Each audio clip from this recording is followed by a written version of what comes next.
Well, it's been a hell of a 16 days. I told my guys probably 6 games ago that, when we were looking at definitely playing 4 top 5 teams, I don't know if anybody's ever done that in the end of a conference season. And I said it'll be a memory-making experience if you can do your job. And to win 3 out of 4 of those games with the schedule we had, I just think speaks a lot about the character of our guys. Assistant coaches did a hell of a job. We beat 3 really, really, really good teams and got beat by a really, really, really good team. I think Illinois, Ohio State, Michigan all have a legitimate chance to be a Final Four team. And, to have to do it tonight, and at times we played very well in that game. Not all the time, as you saw. We squandered some things at the end, but for the most part in the second half, we had decent control of the game against, like I said, a very, very good team. We got play out of so many different people. I mean, sure, Rocket had a career game. His mother was here. Joey Hauser played really well. Aaron, after I thought a sluggish 2/3 of the game, came back when it was money time. And poor Josh, I thought he struggled, probably getting in foul trouble. And when he hit that 3, I was standing right next to him, and I was telling him to shoot it before he caught it, because it just was a play that he was wide open, and he just went straight up, straight down. It was as picture perfect as you could get, and I'm looking right at the ball, right at his head, and right at the rim, and it was in the whole way, and I was happy for him. We got some play out of our centers. Marcus Bingham, did a good job. Marty didn't play as much, but I thought Julius did a very good job. Gabe Brown came in and didn't really score much. Got some monster rebounds at the end, and goes 4 for 4 from the line and pressure-packed shots. I thought I did a poor job of getting him involved early. And maybe an unsung hero is we talked about playing Jack Horberg to get somebody to move the ball. And, for Jack to play 6.5 minutes, including those couple of minutes at the end of the half where, we needed someone to defend and move the ball. Guys like Jack and Josh that work every day on their game in here, good at kids as you got to have. It just was meant to be. But the 16 days, I bet I never go through anything like that in my career. And I'm proud of my team and happy for our program, happy for our former players, happy for everybody. Happy for me to go home and get some rest tonight and then see if we can move on and get ready for the Big Ten tournament. First question comes from Larry Lake. Can you reflect on the performance Rocket had today, and can you share some of what you said to him after the game on the court? Well, it's been tough for Rocket, trying to figure out the difference between being a point guard and a 2 guard. We did talk about some things that we thought we could exploit that we didn't do as good a job of the other day, and he got downhill pretty good. And, I just told him, I said, man, if you just would, he said, I took a couple bad shots. Yeah, you did, but a couple isn't as bad as whatever. And he did what we asked him to do, and that was get downhill, get to the free throw line, get inside the free throw line. And there were some opportunities to pull up, and that's when he told me, Coach, my mom came for the first time she's seen me in college, and even tough old Rocket, was in tears. And those are the kind of things that make the job worth the job, because there's a lot of things that don't make the job worth the job, but those are moments. So they had memory-making 2 weeks, and I got a memory-making moment that day to see how much that impacted him. That was pretty cool. Next, we'll go to Chris Solari. I know that there's still obviously games ahead next week, but with those 3 wins over top 5 teams here in the past 13 days or whatever it is, do you feel like you guys have done enough right now to say we deserve to be in regardless of what happens down in Indy?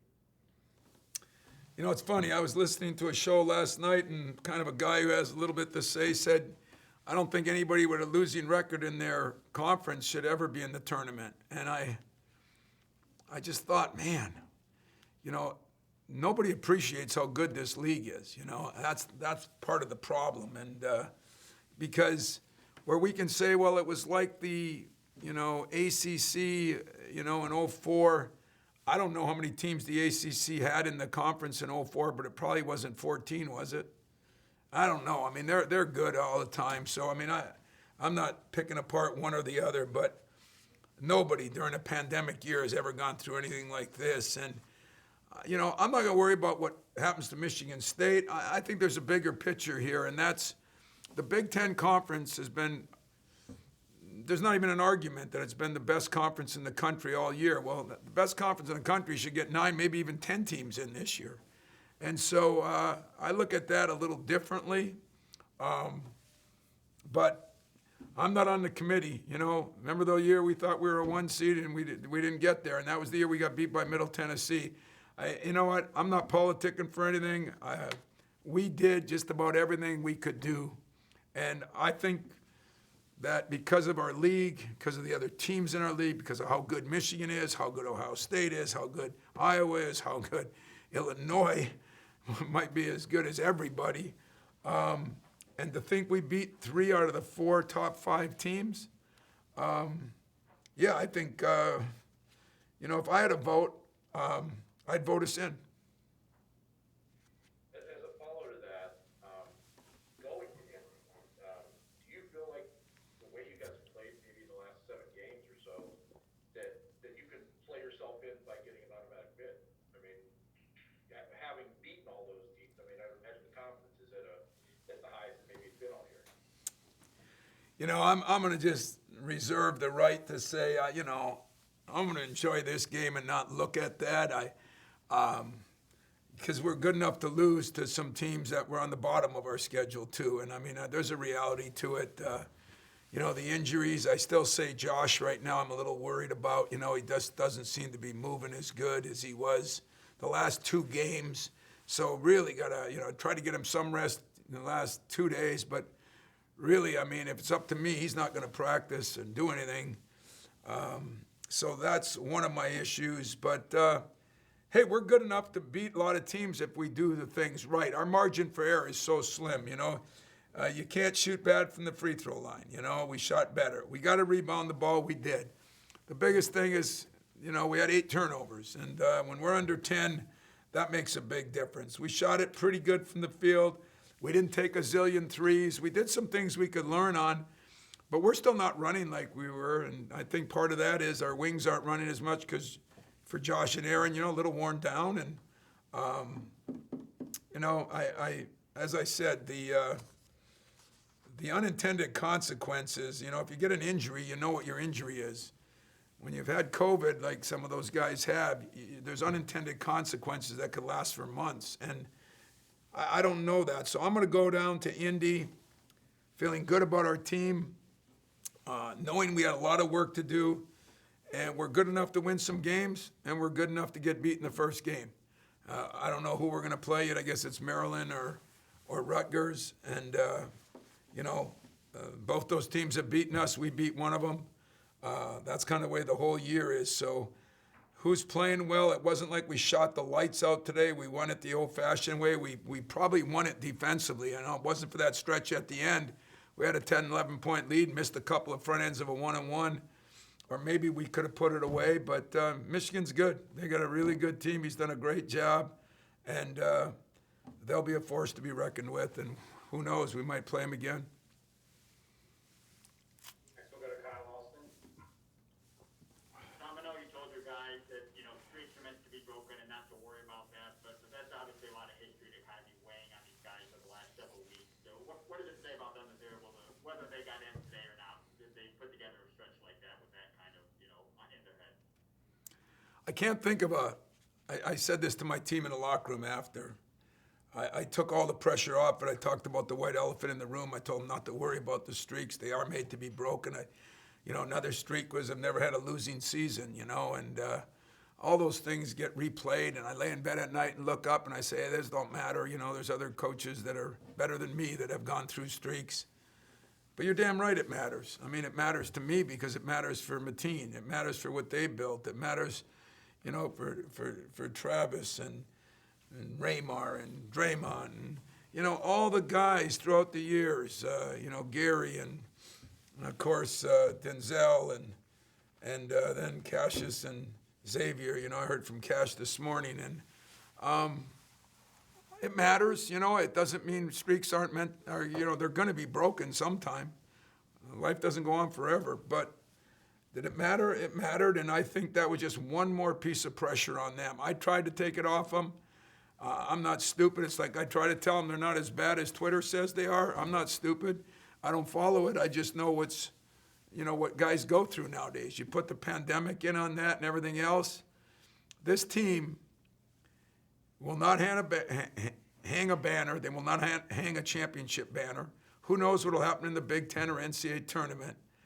But if there's never a banner hung or anything done, this team should be appreciated by our fans for what they went through and what they gave us, because they hung in there, man. They hung in there. I told you practices were always pretty good. I told you when I didn't think we were playing good, when we needed better guard play, we needed better center play. I think I was pretty honest with you the whole time. I'm proud of this team because they did what I asked them. And that's, go out and make a memory for yourself. Because 15 years from now, when they talk about the pandemic, they can say, yeah, we fought through it and found a way to get into that tournament, and that's going to be worth a memory-making moment. I promise you that. Next we'll go to Audrey Dahlgren. Hi, Tom.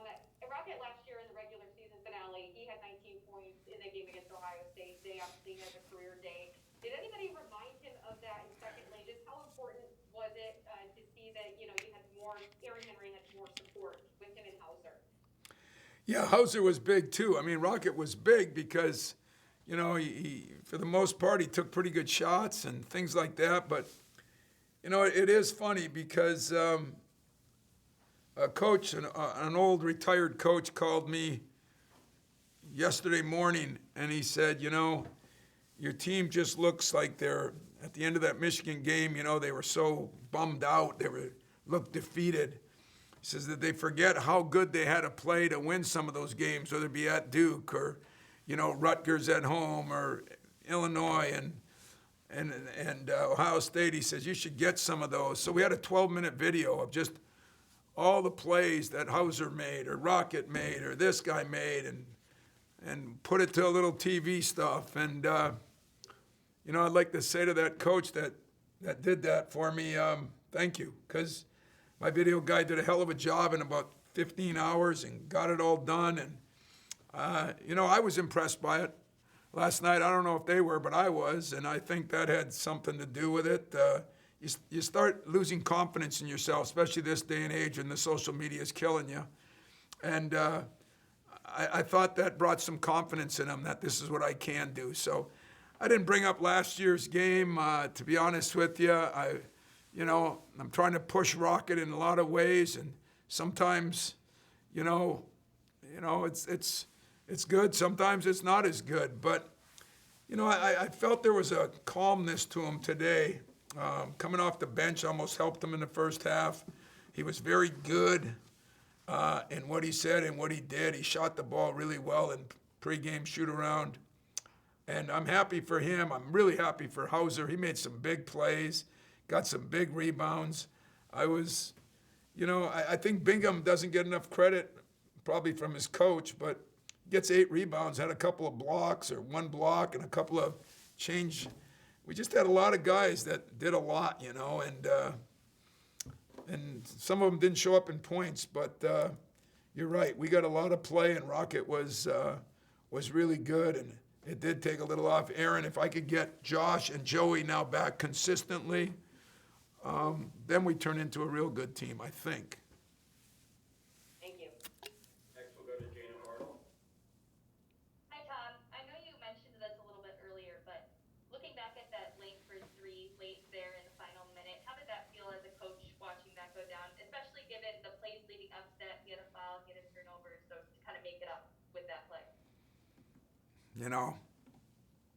not to be goofy, but I just kind of looked up at the heavens and said, you know, if there's ever a kid who deserved to have some success, but his mom and dad drove all the way from Alabama to see him, it was Josh. I mean, that kid has been the difference in this team, and most of it has been somewhat with his play, but somewhat with his voice. And I swear, I did say shoot it before he caught it. It was just like it was meant to be. I'm not kind of that way all the time, but if there's ever a guy that I just said, wow, you know, that's supposed to happen. It was that shot, that kid, for all he's given me and all he's been through. Next we'll go to Lindsey Huddleston. Hey, Don, great win. To the point of the former coach that reached out to you, I know you're not big on taking praise yourself, but you know, how do you feel about how you finished this season and considering what you were up against, giving yourself a pat on the back, what your team overcame and what you've done? You know what, Lindsey? I'll give my assistance. I tell you why. I told you earlier I didn't think I did a great job because I don't think I handled the COVID situation and understood it enough. And I really mean that. That's not humility. That's, you know, I wasn't getting through to them. I talked to another couple of good coaches that are really good coaches that said they had the same problem. My assistants hung in there. The scouting reports, I think the last 3 weeks have been so detailed and so organized. And all three of those guys, you know, Mike and four of them, DJ, Dane, Doug, they all did a great job. We met, we text, we had film sessions with our guys. That's the one thing I do appreciate. You know, we didn't quit working, and I told you our practices were always pretty good. That's hard to do when you're struggling and when you're tired. But man, what a day, what a night. I just sad that there weren't 15,000 people in there. I hope all of our fans that are out watching and watched on TV, I hope you appreciate the players and the assistant coaches because they did a lot. You know, I get paid to do this job, not that they don't, but there were a lot of guys, Lindsey, that did a lot of work. My trainer, my God, that guy should be MVP. He's done a hell of a job, him and the strength coach, trying to keep everybody as healthy as we could. You know, I said we were going to bring in a masseuse or something. You know, we couldn't even do that because of COVID, you know. So I wanted to take a quick class and see what I could do for my guys, but I didn't do that. But, yeah, you know, I think when you overcome something, everybody deserves some credit. But the players play the game, man. The players play the game, and they're the ones that had to suck it up. And I've been proud of a lot of teams. I've had a lot of great players. I've had a lot of great people. And this team has driven me crazy in a lot of ways because I think we're all a little crazy right now with everything we've all been through. But when I get a chance to sit down this summer, there's going to be an appreciation for a team that, let's face it,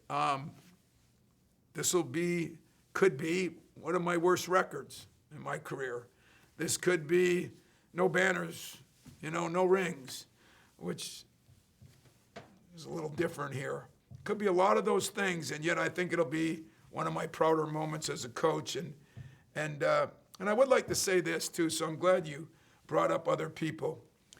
You know, we went on a mission early, David Thomas, my ops guy, and our people over in 1855 to try to make our arena look as comfy and homey as it could be, you know, and the only thing they didn't get done is I told them to motorize those cutouts so they could swear at the refs, and they didn't do that. And that's the only thing I'm upset about. Other than that, the place looked gorgeous. They did a hell of a job. We tried to remember everybody that's been important in this program, from presidents to ADs, the section that we came up with of all my former players.